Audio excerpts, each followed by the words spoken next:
Assalamualaikum warahmatullahi wabarakatuh. Perkenalkan, saya Ma'arif Alfa-Ali dengan NIM 037, mahasiswi Psikologi Islam semester 5. Nah, di sini saya diminta oleh Bapak Agus untuk mereview bukunya yang berjudul Konseling dan Psikoterapi Islam. Dan ini diterbitkan di Yayasan Hajah Kartini Kudus pada tahun 2024 dan ini masih cetakan yang pertama. Nah, tugas review buku ini adalah tugas UTS dari mata kuliah Psikoterapi Islam. Nah, di sini dalam buku ini ada 8 bab. Nah, saya hanya diminta untuk mereview bab 1 sampai bab 5 saja. Oke, mari kita mulai dari bab yang pertama. Bab pertama yaitu memahami konseling dan psikoterapi Islam. Nah, dalam bab ini menjelaskan perbedaan dan persamaan antara konseling dan psikoterapi.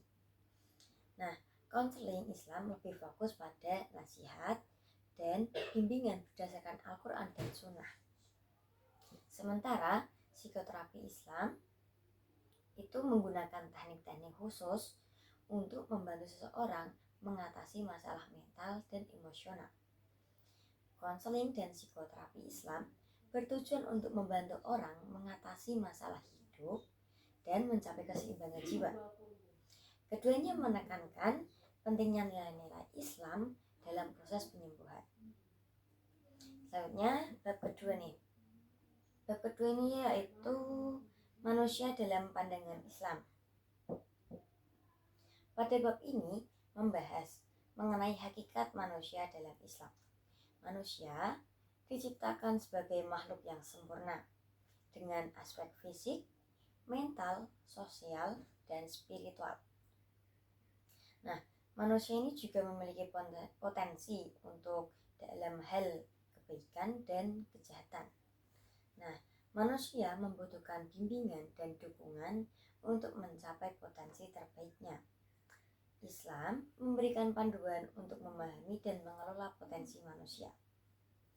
Selanjutnya bab 3, yaitu mengenai sejarah dan teknologi psikoterapi Islam. Dalam bab ini menelusuri sejarah psikoterapi Islam yang sudah ada sejak zaman Rasulullah Shallallahu Alaihi Wasallam. Nah, buku ini juga menjelaskan mengenai beberapa teknik yang digunakan dalam psikoterapi Islam. Psikoterapi Islam memiliki akar yang kuat dalam tradisi pengobatan Arab dan nilai-nilai spiritual. Nah, teknik psikoterapi Islam itu meliputi apa saja sih? Nah, yaitu meliputi mengenai terapi doa, terapi Al-Quran, terapi sabar, dan terapi istighfar. Selanjutnya kita ke bab 4. Bab 4 ini mengenai kesehatan dan penyakit dalam Islam. Nah, dalam bab ini membahas mengenai konsep kesehatan dan penyakit dalam Islam. Nah, Islam menekankan pentingnya menjaga kesehatan fisik, mental, dan spiritual. Nah, kesehatan dalam Islam adalah kondisi sejahtera secara fisik, mental, maupun spiritual. Kalau penyakit itu bisa menjadi ujian dari Allah. Nah, Islam memberikan panduan untuk mengatasi penyakit dengan sabar, tawakal, dan berobat juga. Selanjutnya kita ke bab 5. Bab 5 yaitu manajemen dan prosedur layanan konseling dalam terapi Islam. Nah, dalam bab ini menjelaskan bagaimana layanan konseling dan terapi Islam dilakukan. Nah, buku ini membahas mengenai tahap-tahap dalam proses konseling maupun terapi Islam dan model-model terapi yang bisa digunakan. Nah, terapi Islam itu menggunakan berbagai teknik untuk membantu klien mengatasi masalah mereka, seperti terapi doa, terapi Al-Quran, dan terapi sabar. Baik, kesimpulannya, buku ini memberikan pemahaman yang komprehensif tentang konseling dan psikoterapi Islam. Nah, buku ini menekankan pentingnya pendekatan holistik dalam membantu orang mengatasi masalah jiwa dan mental dengan menggabungkan aspek spiritual, mental, dan sosial. Baik, mungkin cukup sekian hasil review dari saya. Kurang lebihnya saya mohon maaf. Dan buku konseling dan psikoterapi Islam ini sangat